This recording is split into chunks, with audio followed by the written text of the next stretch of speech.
एक बार हम बनाने में इनका प्लग इतना खराब है ना कि टूट जाता है। जो साइड में लगा है ना इतना फंसे हैं कि वो बिल्कुल काम करेंगे।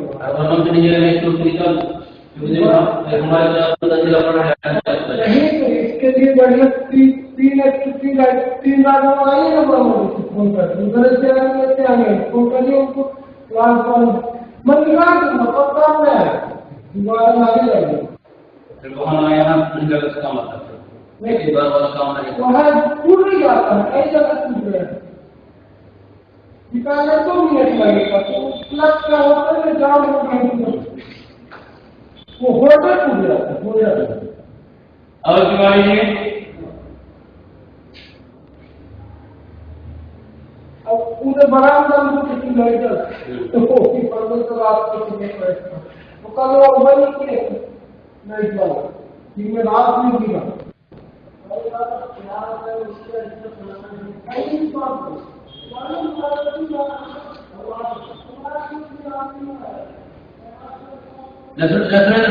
नंबर फोन नंबर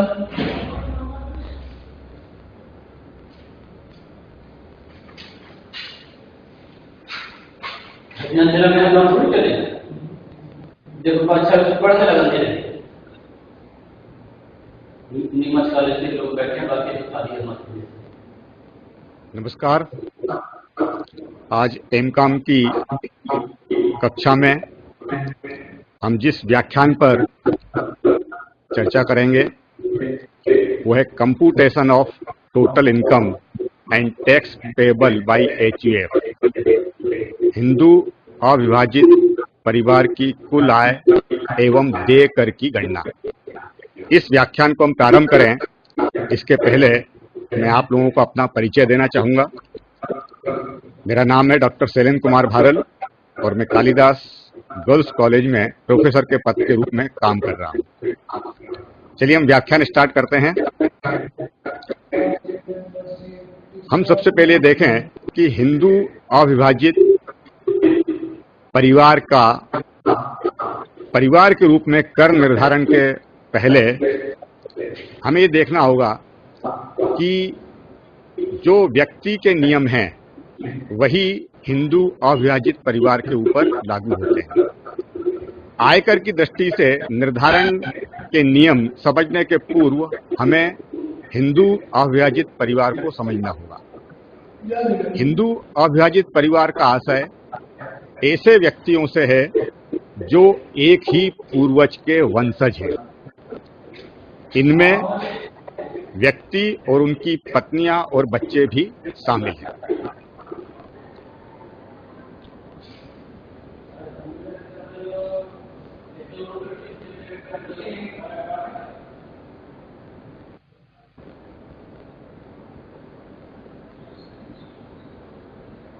परिवार की आयकर की दृष्टि से परिवार का कर निर्धारण करने के लिए परिवार में 2 बातों का होना जरूरी है। एक तो परिवार की सम्मिलित संपत्ति होना चाहिए या ऐसी संपत्ति जो उस संपत्ति के द्वारा और अर्जित की गई है, और दूसरी बात कि हिंदू सहभागिता होना चाहिए। अर्थात यदि किन्हीं कारणों से परिवार का विघटन होता है तो परिवार में सम्मिलित सदस्यों को अपना भाग प्राप्त करने का अधिकार होना चाहिए। जो परिवार इन 2 शर्तों को पूरा करता है वह आयकर की दृष्टि से हिंदू अविभाजित परिवार माना जाता है। तो हम ये देखते हैं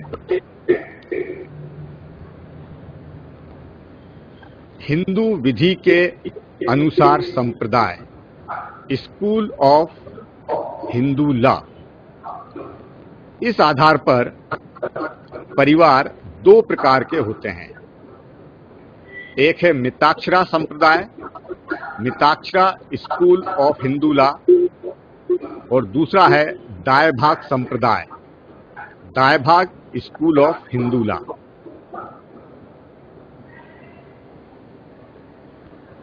मिताक्षरा संप्रदाय क्या है? चलिए इसको हम देखते हैं। यह बंगाल को छोड़ करके समस्त भारत में लागू होता है। इस संप्रदाय के अंदर परिवार में बालक का जन्म होने के साथ ही उसे सारे अधिकार प्राप्त हो जाते हैं। और जो दाई भाग संप्रदाय है वह बंगाल और असम को छोड़ करके शेष भारत में लागू होता है। और परिवार के सदस्यों को अधिकार कब मिलते हैं? पिता की मृत्यु के पश्चात। अब हम ये देखते हैं, हिंदू अविभाजित परिवार के कर निर्धारण पर आते हैं। इसके मुख्य बिंदु को समझना है। मुख्य बिंदु को पहले हम ये देखें, निवास स्थान का निर्धारण।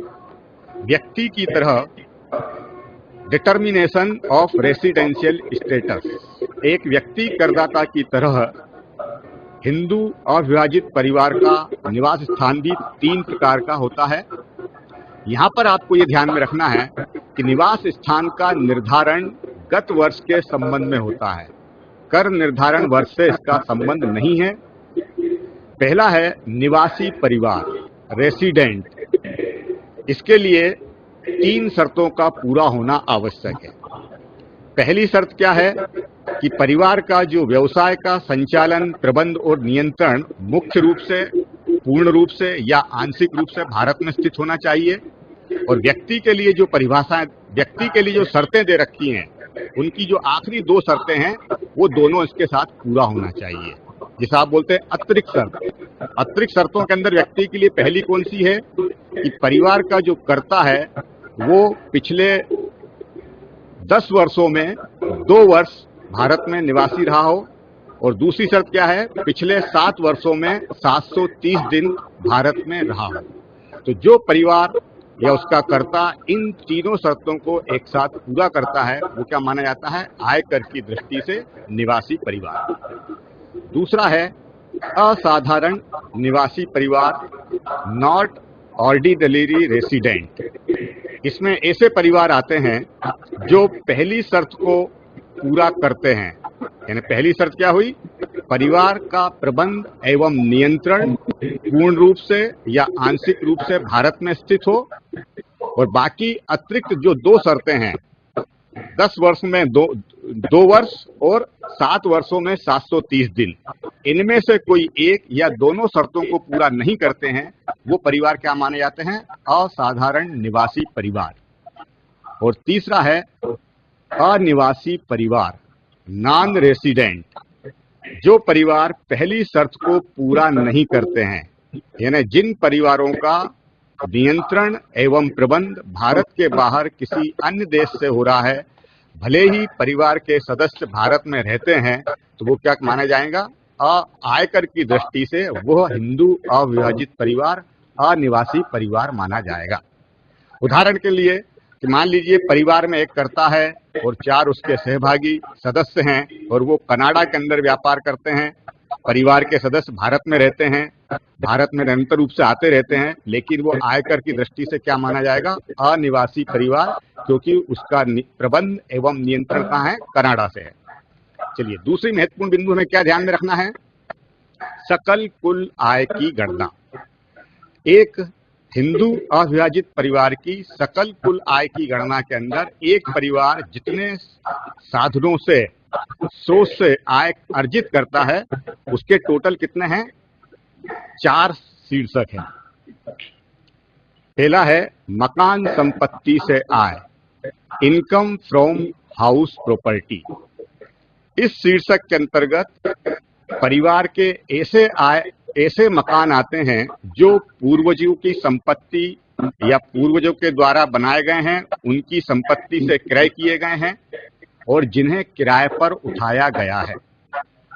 हमने व्यक्ति के कर निर्धारण में इसके पूरे नियम देखे हैं। पहले क्या निकालते हैं? एनुअल रेंटल वैल्यू, प्राप्त किराया, उसमें से परिवार के द्वारा नगर पालिका के दिए गए करों के भुगतान को कम करते हैं, तो ये क्या आती है? AV, annual value. इसमें से फिर हम 2 कटौतियां देखते हैं। पहली कटौती फिक्स है, 30% स्टैच्यूटरी डिडक्शन देना उनको, और दूसरा इंटरेस्ट ऑन लोन। यदि परिवार उस मकान में स्वयं रह रहा है तो कहलाता है सेल्फ ऑक्यूपाइड हाउस। ऐसे मकानों की एबी हम क्या मानते हैं? शून्य या निल, और इसमें से एक कटौती स्वीकृत है इंटरेस्ट ऑन लोन की 30,000 रुपए। लेकिन यदि मकान का निर्माण, नवीनीकरण, जो है निर्माण, वो 31 मार्च 99 के बाद ऋण लेकर के किया गया है, तो फिर इंटरेस्ट ऑन लोन की कटौती कितनी देते हैं हम? 1,50,000 रुपए। दूसरा जो शीर्षक है वो है व्यापार से आय, इनकम फ्रॉम बिजनेस। व्यापार से आय के अंदर परिवार व्यापार संचालित कर रहा है तो उसके लाभानी खाते का जो परिणाम है लाभ के रूप में है, तो उसको हम विचार में लेते हैं। और फिर हम ये देखते हैं कि परिवार के जो लाभानी खाता बना है उसके डेबिट में ऐसी कौन कौन सी मदें हैं जो अस्वीकृत हैं। इसके लिए मैं आयकर अधिनियम में जो व्यापार एवं पैसे से संचालित आपका अध्याय है उसमें नियम दे रखे हैं। 3-4 वर्गों के अंदर इसको बांट रखा है। स्पष्टतः स्वीकृत व्यय, अस्वीकृत व्यय, सामान्य सिद्धांतों के आधार पर स्वीकृत व्यय, इनका हमें क्या होना चाहिए? स्टडी होना चाहिए। तो हम क्या करेंगे? लाभानी खाते के अंदर यदि लाभ है तो उसमें ऐसे व्ययों को जोड़ देंगे जो अस्वीकृत है, ऐसे व्ययों को हम घटा देंगे जो स्वीकृत थे लेकिन परिवार ने उन्हें डेबिट नहीं किया है। और तीसरी स्टेज क्या रहेगी हमारी? ऐसी आय जो लाभानी खाते में दिखाई गई है लेकिन जिनका संबंध व्यापार से नहीं है। मान लीजिए बैंक में जमा पर ब्याज मिला और परिवार ने उसे लाभानी खाते की क्रेडिट में दिखा हुआ है, तो ये आय तो है लेकिन ये व्यापार एवं पैसे की आय नहीं है। कहाँ जाना चाहिए? अन्य साधनों से आय शीर्षक में। तो ऐसी आय जो व्यापार से संबंधित नहीं है उसे हम क्या करेंगे? कम कर देंगे। तो क्या आ जाएगा? व्यापार एवं पैसे शीर्षक की आय की गणना मानी जाएगी। अब इसको हमको देखना है हिंदू अविभाजित परिवार के रूप में। यदि मान लीजिए कि परिवार किसी साझेदारी फर्म के अंदर एक साझेदार है और उस फर्म से लाभ का हिस्सा मिलता है तो वो आयकर से मुक्त है। लेकिन यदि फर्म पूंजी पर ब्याज देती है और उसने साझेदार हिंदू अविभाजित परिवार को पूंजी पर ब्याज दिया है तो वो व्यापार की आय मानी जाएगी। दूसरा क्या ध्यान में रखना है कि यदि व्यापार के अंदर हिंदू अविभाजित परिवार खुद व्यापार चला रहा है और उसमें उसके सदस्य एक्टिव पार्टिसिपेट करते हैं, जिनके सेवाओं के बदले में प्रतिफल के रूप में कोई पारिश्रमिक दिया गया है, तो वो पारिश्रमिक व्यापार का स्वीकृत व्यय माना जाएगा। पर इसके लिए 2 शर्तों का पूरा होना जरूरी है। एक तो पारिश्रमिक वास्तविक रूप से दिया गया हो और 2 मान्य सिद्धांतों के अनुसार हो, मतलब वो उचित पारिश्रमिक होना चाहिए। तो क्या हो जाएगा? व्यापार का स्वीकृत व्यय हो जाएगा। जब हम आगे जाकर के प्रश्न करेंगे तो उसमें आपको और क्लियर हो पाएगा। फिर तीसरा जो शीर्षक है आय का, परिवार की आय का, वो है पूंजी लाभ, कैपिटल गेन। इसके बारे में मालूम है 2 तरह का पूंजी लाभ होता है, अल्पकालीन और दीर्घकालीन पूंजी लाभ। अल्पकालीन पूंजी लाभ जो 36 माह से कम संपत्ति के विक्रय पर या हस्तांतरण पर प्राप्त हुआ है, लेकिन अंश, ऋण पत्र और प्रतिभूतियों की दशा में हम 36 माह के स्थान पर क्या देखते हैं? 12 माह से कम। और 36 माह या 12 माह से अधिक परिवार के पास ये संपत्तियां रही हैं और उसके बाद इनका विक्रय किया है, हस्तांतरण किया है, तो क्या माना जाएगा? दीर्घकालीन पूंजी लाभ।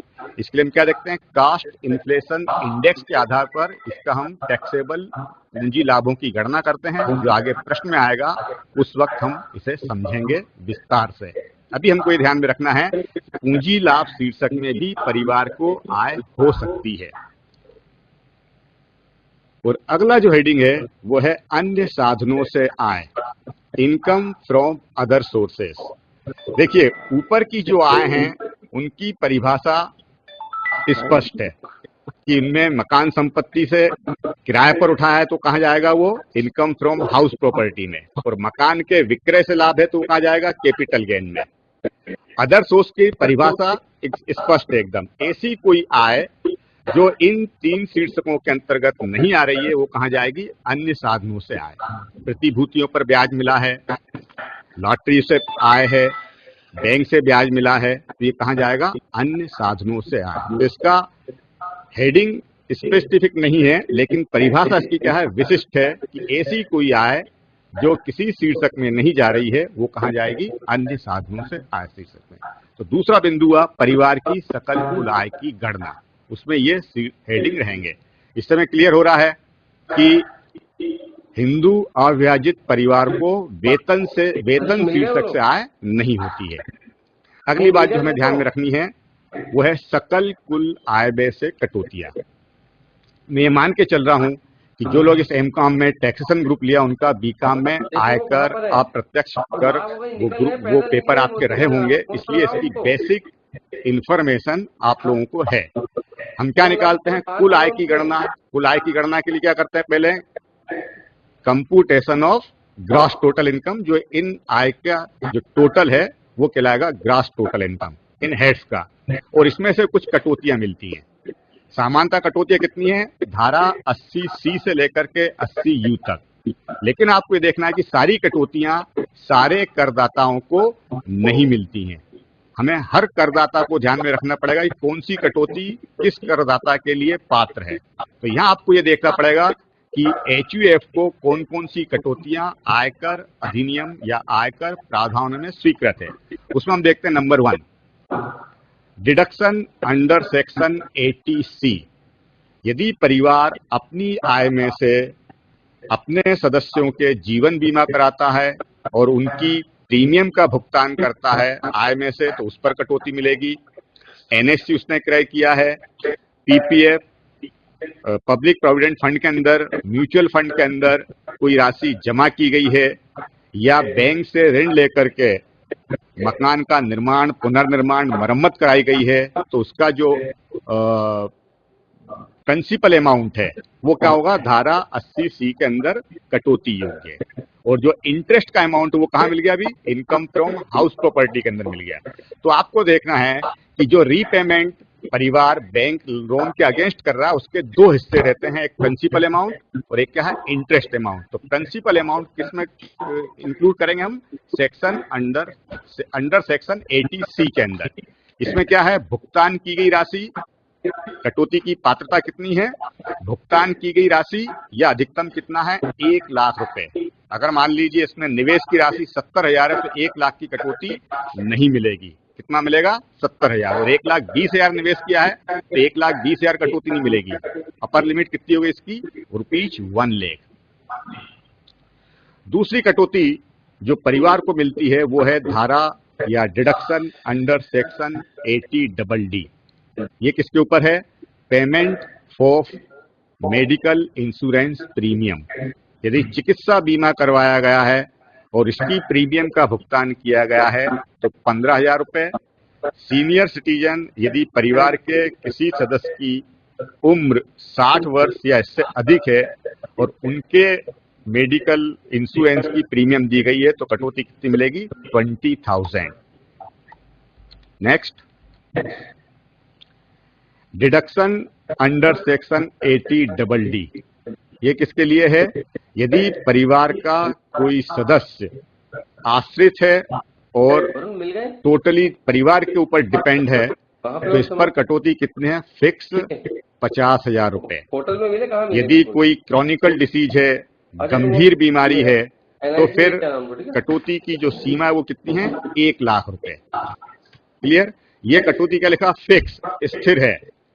जब स्थिर है कटौती तो व्यय को आपको ध्यान में नहीं रखना है, व्यय कम हो या अधिक हो कटौती कितनी मिलेगी, सामान्य दशाओं में 50,000 और गंभीर बीमारी की दशा में 1 लाख। देखते हैं अगली कटौती कौन सी है फिर परिवार के लिए, डिडक्शन अंडर सेक्शन 80DD।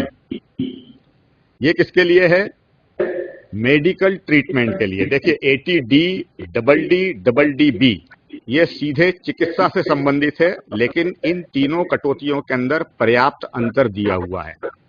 वहां क्या करवाया उसने, मेडिकल पॉलिसी ली है 80D के अंदर। 80DD के अंदर क्या है, सबके ऊपर लागू नहीं है। यदि कोई डिपेंडेंट मेंबर है और गंभीर रूप से बीमार है, वो हैंडीकैप्ड है, तो उसके लिए। और 80DD भी क्या, आकस्मिक रूप से कोई बीमार हो गया है और उसकी चिकित्सा के ऊपर कोई व्यय किए गए हैं, तो मैक्सिमम कटौती कितनी है, एक्चुअल एक्सपेंसेस और मैक्सिमम अमाउंट है इसका 40,000। यदि एक्चुअल एक्सपेंडिचर 40,000 से कम है तो कब की कटौती मिलेगी, और एक्चुअल एक्सपेंडिचर 40,000 से ज्यादा है तो फिर अधिकतम 40,000 रुपए की कटौती परिवार को प्राप्त होगी सकल कुल आय में से। यस, ये सबसे कठिन डिडक्शन है। आप लोग जब बीकॉम 6 सेम में होंगे, 5th सेम में इनकम टैक्स पढ़ा, तब भी आपको अनुभव हुआ होगा। तो क्या ध्यान में रखना है, इसका हमें थोड़ा अभ्यास अधिक करना पड़ेगा। यह है दान के संबंध में है। बहुत सारे चैरिटेबल इंस्टीट्यूशंस हैं, फंड हैं, तो क्या ध्यान में रखना है इस पे। एक तो सबसे पहले देखना है कि उसकी, अगर आप किताब उठा करके देखेंगे तो उसमें क्या दिया हुआ है, कुछ की अधिकतम सीमा दी हुई है। अधिकतम सीमा का निर्धारण करना पड़ेगा। फिर इसके बाद 2 दरें हैं, कुछ फंड्स के ऊपर कितना है, एट द रेट ऑफ 50% है, कुछ फंड्स के ऊपर कितनी है, एट द रेट ऑफ 100% है। हम आगे जाकर के सवाल करेंगे, उस वक्त मैं आपको ज्यादा एक्सप्लेन कर पाऊंगा। अभी आपको ये ध्यान में रखना है कि ये जो दान दिया गया है वो धारा 80G के अंदर जो लिस्ट दी हुई है उसमें है कि नहीं है, वो उसकी कोई अपर लिमिट तो नहीं है। यदि अपर लिमिट है तो आपको क्वालिफाइंग अमाउंट निकालना पड़ेगा। और फिर नंबर 3 पे रेट आएगा, आइदर 50% और 100%। नेक्स्ट है डिडक्शन अंडर सेक्शन 80GA। ये किसके लिए है, certain donations for scientific research और रूरल डेवलपमेंट। वैज्ञानिक अनुसंधान और ग्रामीण विकास के लिए यदि कोई दान परिवार के द्वारा दिया गया है तो उस पर उसे धारा 80GA मिलेगा। और जो राशि ऐसी इस रूप में व्यय की गई है उस उद्देश्य के लिए, तो उसकी दर है एट द रेट ऑफ 100%। लेकिन एक बात आपको यहाँ पर ध्यान में रखना होगी कि यदि परिवार की व्यापार एवं पैसे से आय नहीं है तब जाकर के उसे 80GA की पात्रता आती है। इसके बाद अगली कटौती जो परिवार को प्राप्त होती है वो है डिडक्शन अंडर सेक्शन 80GC। राजनीतिक पार्टियों को दिए गए चंदे के रूप में ये कटौती दी जाती है और इसकी दर है जितना चंदा दिया है उतनी पूरी कटौती परिवार को मिलेगी। इसलिए क्या हुआ है, eight the rate of 100%। Next है डिडक्शन अंडर सेक्शन 80IA। ये किसको मिलती है कटौती, कब मिलती है ये, किसको मतलब परिवार को तो प्राप्त है लेकिन कब मिलेगी। हम क्या देख रहे हैं ऊपर तक कि हर कटौती की कुछ पात्रता की शर्तें दी हुई हैं। जब परिवार उन पात्रता को पूरा करता है तब जाकर के उसे कटौती मिलती है। ये जरूरी नहीं कि हर परिवार को हर कटौती मिलेगी। क्लियर। तो क्या ध्यान में रखना है, इसकी कंडीशंस, ये कब प्राप्त होती हैं। तो आपको 80IA में कब ध्यान में रखना है, यदि कोई नया इंडस्ट्रियल अंडरटेकिंग है जो आधारभूत संरचना के विकास में शामिल है तो उसके ऊपर, और इसमें जो हम डिटेल के अंदर पढ़ेंगे तो इसकी भी समयावधि दे रखी है। प्रारंभ करने से लेकर कुछ में है 5 वर्ष तक, कुछ में है 10 वर्ष तक, और दर कितनी देर की 50% से 100% है। 80IB के अंदर फिर दे रखा है वो, तो इसमें कितना 100%। तो यहाँ हम केवल ध्यान में रखना है कि 80IA मिलता है। जब सवाल करेंगे तो उसके साथ डिटेल के अंदर ये चीज आएगी। चौथी जो महत्वपूर्ण बात है परिवार के कर निर्धारण के लिए है वो क्या है कि ये आ गई आपकी कुल आय, सकल कुल आय। सकल कुल आय में से जिन कटौतियों की परिवार को पात्रता है वो हम माइनस कर देंगे तो क्या आ जाएगी, टोटल इनकम। फिर टोटल इनकम पे अगली स्टेप क्या होगी, परिवार को अपने टैक्स लायबिलिटी का निर्धारण करके उसका भुगतान करना है। तो आपको देखना है कि परिवार के लिए व्यक्ति की तरह ही क्या है, आयकर की दरें आयकर में दी हुई हैं। ये जो हम बात कर रहे हैं वो है कर निर्धारण वर्ष फॉर द असेसमेंट ईयर 2014-15 के लिए। तो इसका गत वर्ष क्या माना जाएगा, 13-14, है ना। ये आपको ध्यान में रखना है।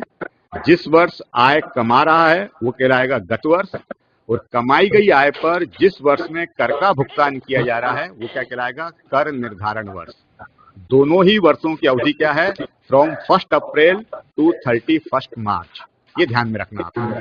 कर निर्धारण वर्ष मतलब टैक्स दिया जा रहा है कौन सी आय पे, जो गत वर्ष यानी इसके हिसाब से 2013 में परिवार के द्वारा अर्जित की गई है।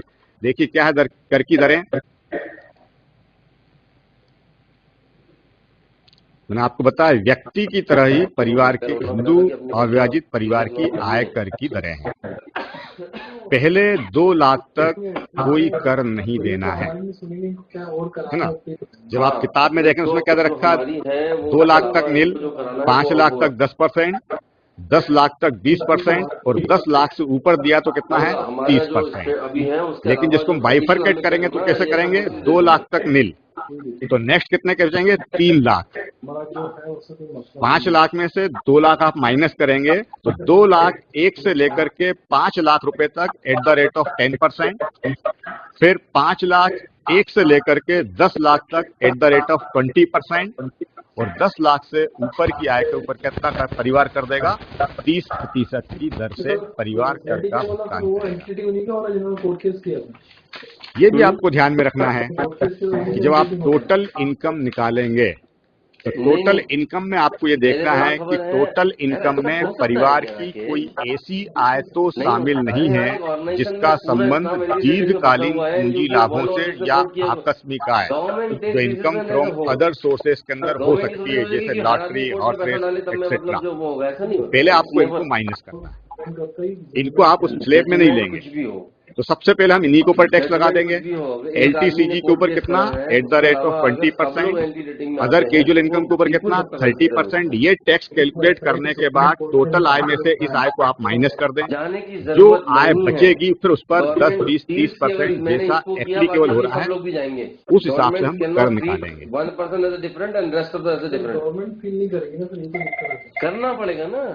और जैसा आप सब जानते हैं कि 3% का उन्हें एजुकेशन सेस हर करदाता को देना पड़ता है, जिसके ऊपर जो टोटल कर दायित्व आया है उसके ऊपर आपको 3% और टैक्स के रूप में जोड़ना है। हम बोलते हैं एजुकेशन सेस। मान लीजिए 15,000 रुपए का टैक्स कैलकुलेट हुआ ये सारा करने के बाद, तो 15,000 का जो कुल कर है उसमें आप 3% एजुकेशन सेस और जोड़ेंगे। इसके बाद जो आएगा वो क्या कहलाएगा, total tax liability payable by HUF। Clear. चलिए आगे देखते हैं हम। अब हम ये देखते हैं कि ये तो सारा हमने हिंदू अविभाजित परिवार का मतलब समझ लिया, आयकर के प्रावधान क्या है जो समझ लिए, कौन कौन सी हेड्स है वो हमने समझ लिया, सकल कुल आय समझ ली, कुल आय समझ ली और कर दायित्व समझ लिया। इसके बाद भी कुछ और पॉइंट हैं जो हमें प्रश्न को हल करते समय ध्यान में रखना है। क्या है उसके अंदर बातें, share of member in HUF income is exempt. सदस्य का परिवार की आय में हिस्सा कर मुक्त। दोनों चीजें अलग अलग हैं, परिवार की आय और परिवार के अंदर जो सदस्य उनकी व्यक्तिगत आय।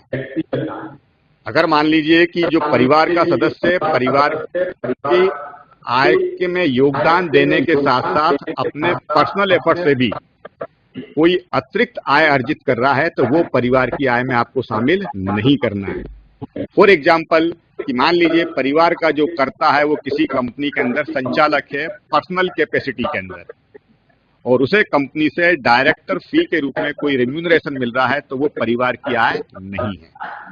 लेकिन हम ये कॉमर्स के विद्यार्थी हैं, आयकर हम पढ़ रहे हैं पिछले 2 सालों से, तो आपको ये भी जानकारी है। क्या जानकारी है कि हर आय जो करदाता के द्वारा अर्जित की गई है और वो कर योग्य सीमा के अंदर आती है तो उसे आय में शामिल करना पड़ेगा। तो फिर वो आय कहाँ जाएगी, डायरेक्टर फी की उसकी व्यक्तिगत आय के अंदर जाएगी। यहाँ हम क्या देख रहे हैं, क्या देख रहे हैं, यहाँ पर हम परिवार की आय की गणना कर रहे हैं, तो वो परिवार की आय में शामिल नहीं करना है।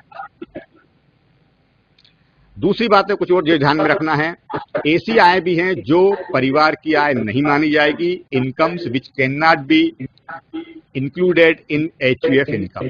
कौन कौन सी है, अभी हमने देखा, एक तो व्यक्तिगत आय हुई पर्सनल इनकम, और दूसरा क्या है, यदि परिवार के किसी सदस्य ने 31 दिसंबर 1969 के बाद अपनी व्यक्तिगत संपत्ति को परिवार की संपत्ति में मिला दिया है, मर्ज कर दिया है, तो उस आय से जो आय प्राप्त हो रही है वो परिवार की नहीं मानी जाएगी।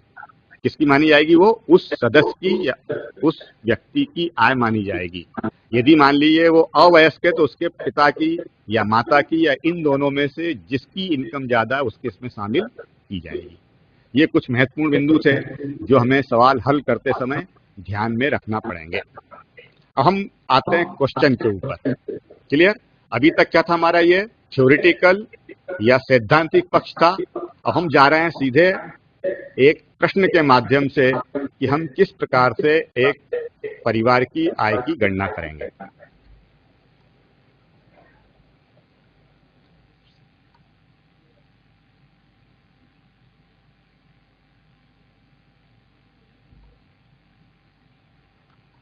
जैसे एक एग्जाम्पल मैंने लिया है, श्री जितेंद्र एक हिंदू अविभाजित परिवार के कर्ता हैं और 31 मार्च 2014 को परिवार की आय से संबंधित निम्न सूचनाएं उपलब्ध हैं।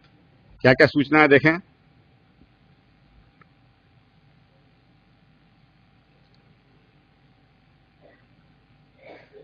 परिवार का कोई सदस्य है जिसका अन्य स्थान पर सेवा से वेतन कितना है? 1,20,000, 1,20,000।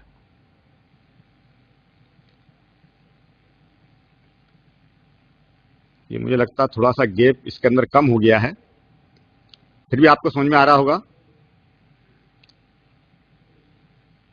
दूसरा जो सूचना है वो है income from business after deducting income tax ₹10,720।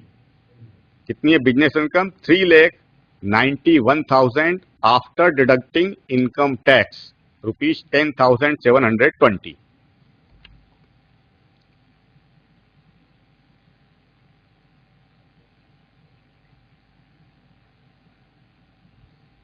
अभी मैंने आपको एग्जाम्पल दिया था, उस प्रश्न के अंदर ही आ गया। क्या है? कर्ता का व्यक्तिगत पारिश्रमिक से प्राप्त संचालक शुल्क, यानी उसके पर्सनल एफर्ट से मिला है ये 10,000। अभी मैंने आपको एग्जाम्पल दिया था, वो प्रश्न में आ गया, तो आपको है किसे क्या करना है? छोड़ना है ना। जब हम सवाल हल करेंगे तो किसी भी हेड में वो नहीं जाएगी।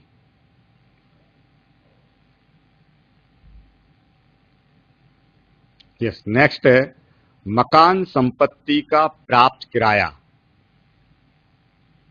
देखिए ध्यान में रखना आपको, रेंट रिसीव्ड है ₹16,000, rent received from house property ₹16,000।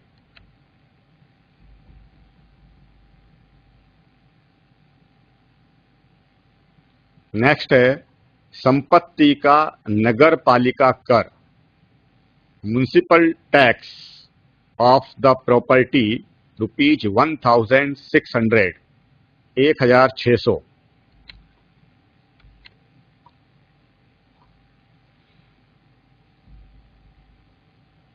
ये महत्वपूर्ण है। लॉन्ग टर्म कैपिटल गेन है कंप्यूटेड। मैंने आपको इसके सैद्धांतिक पक्ष के अंदर क्या बताया कि जो दीर्घकालीन पूंजी लाभ है इसे हम कास्ट इन्फ्लेशन इंडेक्स के आधार पर कैलकुलेट करके निकालते हैं। सामान्यतः प्रश्न क्या हो जाते हैं? बड़े हो जाते हैं। तो जनरली आप एग्जाम के अंदर देखें, बुक के अंदर भी देखें, तो बहुत कम ऐसे प्रश्न होंगे जिनमें आपको लॉन्ग टर्म कैपिटल गेन निकालना हो। लेकिन हमको क्या ध्यान में रखना है? लागत स्फीति सूचकांक के आधार पर इनकी गणना की जाती। इस सवाल में आपको ऑलरेडी गणना किया हुआ दिया, तो सीधा आपको हेड में ले जाना है, वहां और कोई एक्सरसाइज इसके ऊपर नहीं करने की है।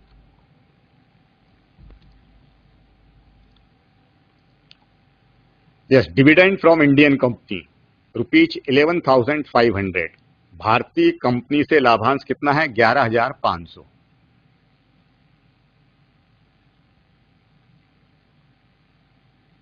यस, मैंने आपको एग्जाम्पल दिया था, वो प्रश्न के अंदर है कि ये जो परिवार है किसी साझेदारी फर्म के अंदर भी एक साझेदार के रूप में काम कर रहा है, जहां से उसे लाभ के कितने मिले हैं? 10,000।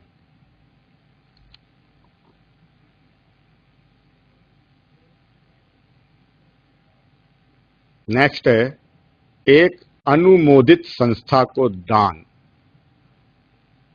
Donation to a approved institution ₹48,000, है ना। ये थोड़ा सा कठिन है, अपन देखते हैं जब करते हैं तो।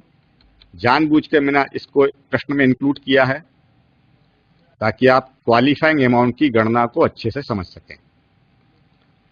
और ये कुछ कटौतियों से संबंधित इंफॉर्मेशन प्रश्न के अंदर है। कुल आय की गणना यह मानते हुए कीजिए कि परिवार का एक सदस्य विकलांग है जिसकी चिकित्सा पर 28,000 रुपए क्या हुआ, व्यय हुआ है।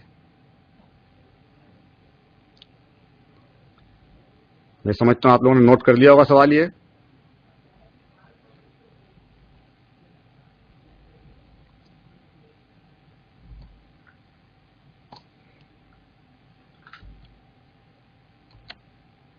चलिए इसको हम सॉल्व करते हैं।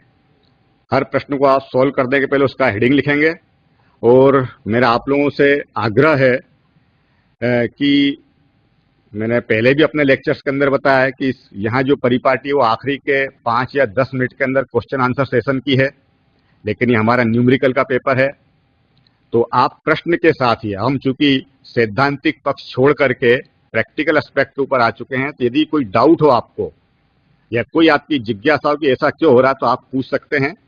स्पीकर ऑन है। क्लासरूम के अंदर जो सहयोगी हैं या टेक्निकल स्टाफ है उनसे ही मेरा निवेदन है, यदि कोई स्टूडेंट प्रश्न पूछना चाहता तो आप प्लीज उन्हें माइक दे दें ताकि ये हमारे प्रश्न में और क्लियरिटी आ सके और जो हमें समझना है वो बात और स्पष्ट हो सके।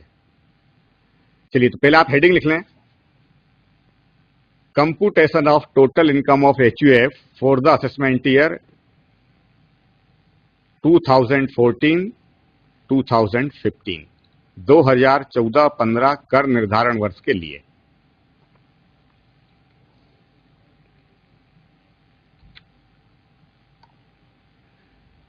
सैलरी की इनकम HUF की होती नहीं है, तो पहले हेड क्या आएगा इसके अंदर, हेड वाइज देखना है। अगर मान लीजिए किसी प्रश्न में परिवार की मकान संपत्ति से आय नहीं तो उसको क्या करेंगे, आप छोड़ देंगे। अगर है तो सबसे पहले आपको यही लेना है। तो पहला हेड क्या आएगा आपका, hello sir. Sir I have to ask a question. Hello, can you listen to me? Yes yes sir. Sir जो सेकंड पॉइंट था इस क्वेश्चन का जी, वो ये था कि व्यापार की आय 10,720 रुपए जी, और आयकर घटाने के बाद 3,91,000। तो सर व्यापार की आय अगर पहले 10,720 थी तो आयकर घटाने के बाद और कम होनी चाहिए थी, ये ज्यादा कैसे? कहाँ से बोल रहे हैं आप? सर खंडवा। ओके, क्या नाम है आपका? सर मोहम्मद आदिल। यस मोहम्मद आदिल, आप बैठिए। अभी अपन जब इनकम फ्रॉम बिजनेस पर पहुंचेंगे ना तब मैं आपको एक्सप्लेन करता हूँ ये। Okay sir. अगला हेड कौन सा आपका, इनकम फ्रॉम बिजनेस। अभी अपन क्या देख रहे हैं, इनकम फ्रॉम हाउस प्रॉपर्टी। मैं उसको क्लियर करता हूं आपको, यही तो प्रश्न है। यस, पहले आप ये देखें इनकम फ्रॉम हाउस प्रॉपर्टी। क्या देखना है आपको, एनुअल रेंटल वैल्यू। कितनी दे रखी है प्रश्न में एनुअल रेंटल वैल्यू? 16,000। तो आपने कितना लिख दिया, 16,000। क्या हमें कैलकुलेट करना है, सबसे पहले एनुअल वैल्यू, जिसे हम क्या बोलते हैं, एवी। कैसे आती है annual value? Annual rental value में से जब हम म्युनिसिपल टैक्सेस कम कर देते हैं तो क्या आती है, एनुअल वैल्यू। तो आपको देखना है कि इसमें कितने नगर पालिका के करों का भुगतान किया गया है। तो देखें आप प्रश्न में कितना दिया है म्युनिसिपल टैक्सेस, 1,600। 16,000 में से आप 1,600 रुपए कम कर देंगे तो एनुअल वैल्यू कितनी हो जाएगी, 14,400। क्लियर? ये टैक्सेबल इनकम नहीं है हाउस प्रॉपर्टी की। इसमें से दो डिडक्शंस देते हैं हम, एक है स्टैट्यूटरी डिडक्शन और दूसरा है interest on loan. Statutory deduction आपको हर हालत में देना ही देना है। इसको हम ऐसा भी कर सकते हैं कि ऐसा भी कह सकते हैं कि स्टैट्यूटरी डिडक्शन प्राप्त करने के लिए परिवार को कोई एफर्ट्स करने की जरूरत नहीं है, ये हर हालत में मिलना है। और उसकी रेट भी क्या है, फिक्स है, 30% ऑफ एनुअल वैल्यू। तो आप देखें हमने दे दिया इसके अंदर ये less statutory deduction at the rate of 30% of AV. AV कितनी है? 14,400। आप देखें 14,400 का 30% कैलकुलेट करेंगे तो कितना आएगा? ये 4,320। इसे आप माइनस करेंगे तो कितना बचेगा? 10,080। तो ये पहले हेड की टैक्सेबल इनकम हुई 10,080। क्लियर?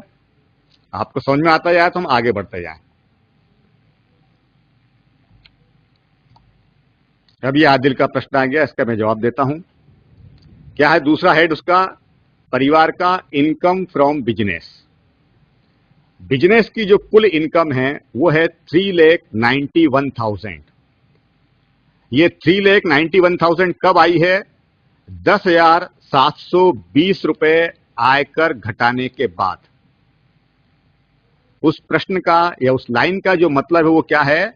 10,720 रुपए का आयकर घटाने के बाद व्यापार की आय है 3,91,000। आदि में समझता हूं क्लियर हो रहा होगा आपको ये? ओके, तो अपन क्या करना है? मैंने आपको बताया था कि इसमें आपको देखना है व्यापार एवं पैसे से संबंधित आयकर के क्या प्रावधान है। पहला क्या दिया है? आप परिवार के लाभ को आधार मान लें और उसमें ऐसे व्यय जो घटाए गए हैं और प्रावधानों के अनुसार वो अस्वीकृत हैं उन्हें क्या करना? आपको ऐड करना है। उसने स्पष्ट दिया है आयकर। आयकर क्या है? अस्वीकृत व्यय है। अगर ये 10,720 रुपए आय करके नहीं घटाता तो व्यापार की आय क्या होती? अधिक होती। इसलिए हमने क्या करा? अस्वीकृत व्यय जोड़ दिए और कोई इंफॉर्मेशन नहीं है तो हमने छोड़ दिया। तो इनकम फ्रॉम बिजनेस इस परिवार की कितनी हो गई? 4,01,720। क्लियर? नोट कर लिया आपने? आगे बढ़ सकते हैं हम। ओके, फिर तीसरा हेड जो आता है वो है इनकम फ्रॉम कैपिटल गेन।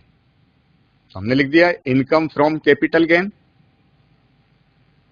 दो प्रकार का हो सकता है, अल्पकालीन और दीर्घकालीन। प्रश्न के अंदर हमने देखा है कि दीर्घकालीन पूंजी लाभ दिया है और वो क्या है? कंप्यूटेड, इन्हें गणना करने के बाद है। कास्ट इन्फ्लेशन इंडेक्स निकालने के बाद तुम सीधा सीधा दोनों को जोड़ देंगे। लॉन्ग टर्म फ्रॉम बिल्डिंग से कितना है? 6,000। लॉन्ग टर्म फ्रॉम इन्वेस्टमेंट से कितना है? 19,000। तो परिवार का जो कैपिटल गेन की इनकम है वो कितनी हो गई? 25,000। मैं समझता हूं क्लियर हुआ होगा आपको ये। चलिए फिर आगे बढ़ते हैं हम। इनकम फ्रॉम अदर सोर्सेस, मैंने बताया था कि इसकी जो परिभाषा बिल्कुल स्पष्ट है। ऐसी कोई आय जो पहले 3 शीर्षकों के अंतर्गत मतलब हाउस प्रॉपर्टी, बिजनेस और कैपिटल गेन में टैक्सेबल नहीं है वो कहां जाएगी? अदर सोर्सेस में। तो हम ये देखा कि पूरा उसमें क्या दिया? एक डिविडेंड दिया हुआ है, लेकिन डिविडेंड किससे है? इंडियन कंपनी से है। और आप जो उसका कर मुक्त वाला अध्याय पढ़ते हैं तो उसमें क्या दिया? भारतीय कंपनी से प्राप्त लाभांश कर मुक्त है। तो हमने वहां क्या लिख दिया? एग्जम, और टैक्सेबल अमाउंट के अंदर क्या आ गया? डैश। अगर आप वर्किंग नोट नहीं लगाते हैं तो यहां आपने इसको मेंशन कर दिया, मतलब ये अपने आप में वर्किंग नोट का काम कर रहा है। वर्किंग नोट लगा के हम उन चीजों को और क्लेरिफाई करते हैं, उनको और स्पष्ट करते हैं कि शामिल कर रहे हैं या नहीं कर रहे हैं। तो हम नहीं कर रहे हैं क्योंकि भारतीय कंपनी से है। अगर भारतीय कंपनी के स्थान पर किसी विदेशी कंपनी से परिवार को लाभांश मिला होता तो फिर वो टैक्सेबल हो जाता। कर मुक्त मदों वाला जो चैप्टर है उसमें स्पष्ट दिया भारतीय कंपनी से प्राप्त लाभांश आयकर से क्या है? मुक्त है, इसलिए इसको हम शामिल नहीं कर रहे हैं। अब इन सारा कॉलम नंबर 1 का आप टोटल लगा देंगे तो परिवार की जो ग्रास टोटल इनकम है वो कितनी है? 4,36,800। कितनी हो गई ग्रास टोटल इनकम? 4,36,800। क्लियर? जहां डाउट हो आप तुरंत पूछिएगा मुझसे। अगली स्टेप हमारी क्या है? टोटल इनकम निकालना। अभी हमने समझा 80C से लेकर के 80IA तक बहुत सारी कटौतियां HUF को मिलती हैं, लेकिन यह भी मैंने आपको बताया था कि सारी कटौतियां हर परिवार को नहीं मिलेंगी। कटौतियां तभी मिलती हैं जब उनसे संबंधित चीजों को पूरा किया जाता है, उनकी पात्रताओं को पूरा किया जाता है। तो एक तो हम कौन सी दे दें? ऐसे 80DD दे दें, क्योंकि क्या दिया? वो परिवार का एक सदस्य आश्रित है और विकलांग है। तो कितनी दे देंगे आप? डिडक्शन अंडर सेक्शन 80DD, व्यय की गई राशि क्या है? कम है, लेकिन कटौती फिक्स है, बिना राशि को ध्यान में रखे। 80DD कितनी है? फिक्स है 50,000, 50,000। तो आप पूरी 50,000 की कटौती कितनी दे देंगे? 50,000। दूसरा, जो उन्होंने पुण्यार्थ संस्था को दान दिया है, वो दान कितना है? ज्यादा है वो दान, 48,000 का दान दिया, 48,000। लेकिन धारा 80G क्या बताती है? पुण्यार्थ संस्था को जो दान दिया, अनुमोदित संस्था है, इस पे दान की अपर लिमिट देखी जाएगी। क्या देखी जाएगी? अधिकतम सीमा।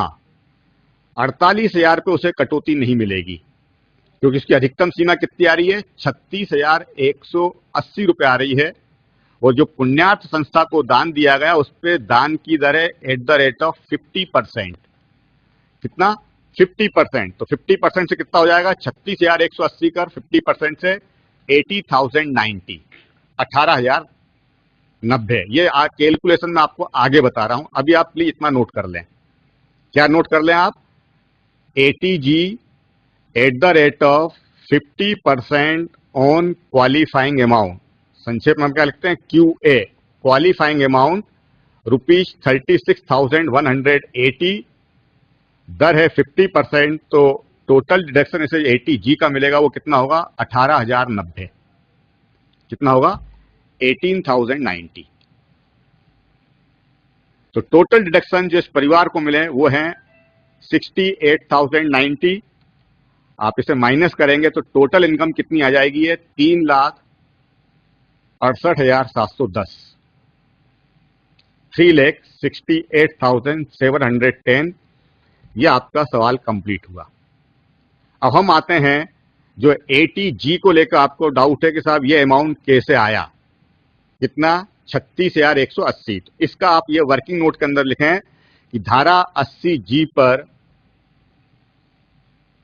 कटौती योग्य राशि की गणना निम्न प्रकार की गई है। क्या है? Calculation of deduction under section 80G। देखिए, सबसे पहले हम क्या लेंगे? Grass total income. कितनी है ग्रास टोटल इनकम? सवाल में देखें आप, 4,36,800 है। इसमें से 80G को छोड़ के जो कटौतियां परिवार को मिल रही हैं, पहले आप उसको माइनस कर दो। सबसे पहले आप LTCG को माइनस करें।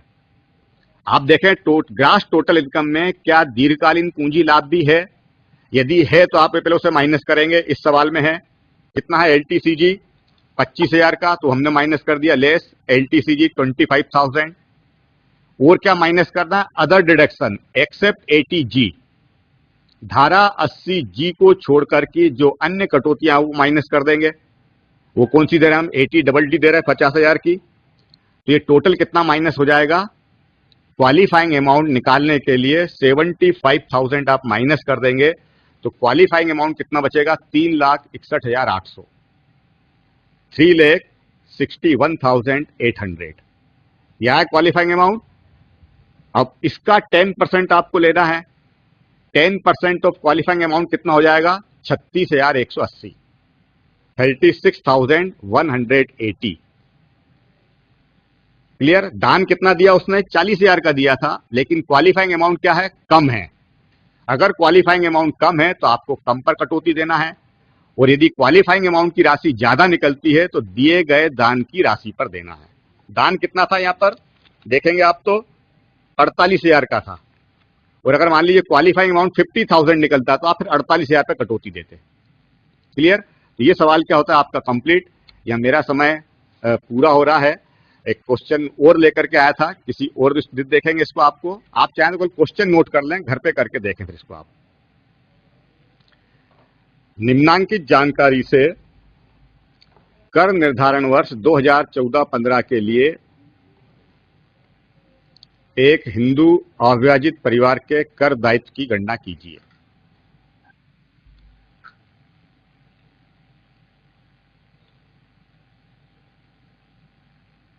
अगली इंफॉर्मेशन है, rent from house property ₹6,000 per month. देखिए 6,000 रुपये प्रति माह दिया हुआ है ये, है ना। वहां पूरा साल भर का दिया था पिछले प्रश्न के अंदर, ये आपको निकालना पड़ेगा। नेक्स्ट है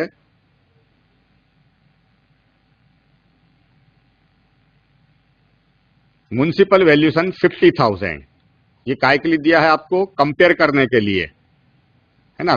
रेंट रिसीट और म्युनिसिपल वैल्यूएशन, जो वैल्यू ज्यादा होगी वो आप लेंगे और उसमें से फिर म्युनिसिपल टैक्सेस कम होंगे। Local taxes eight the rate of 10%।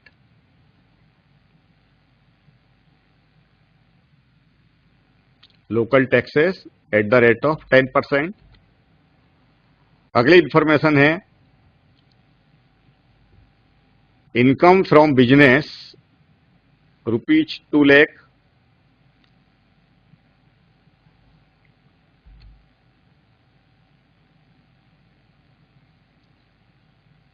STCG short term capital gain ₹65,000।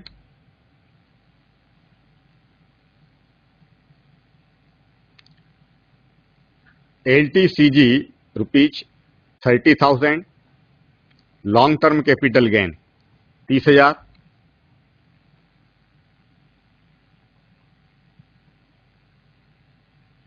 Dividend from UTI ₹10,000।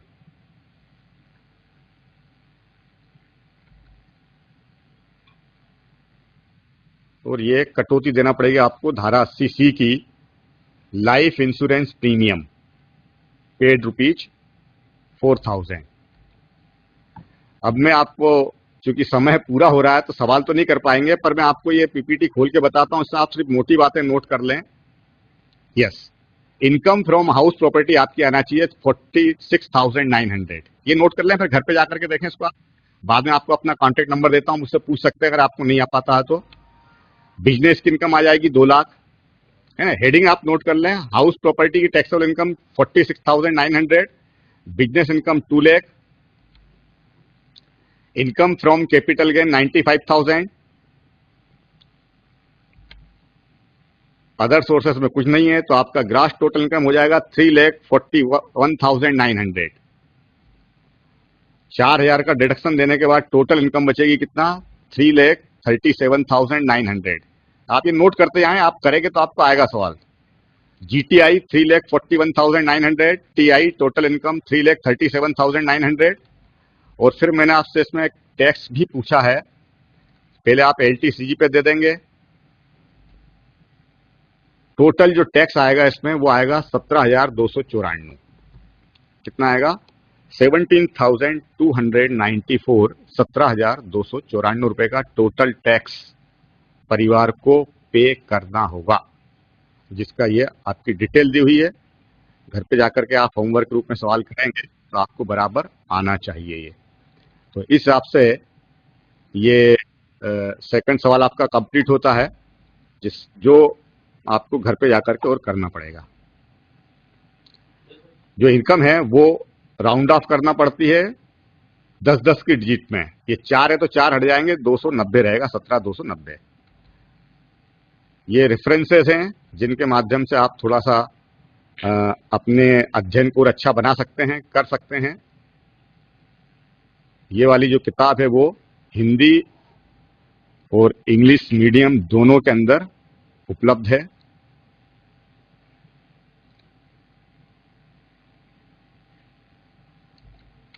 चलिए, धन्यवाद, थैंक यू।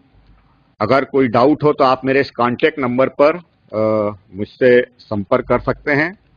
जब आप मुझे फोन लगाएं तो ये बोल रहे साहब वर्चुअल क्लास से मैं बोल रहा हूं, तो मैं समझ जाऊंगा और आपको कोशिश करूंगा कि आपके प्रश्न का समाधान कर सकूं मैं। और यदि आप मुझे मेल भी करते हैं तो ये मेरा ईमेल आईडी है। Thank you.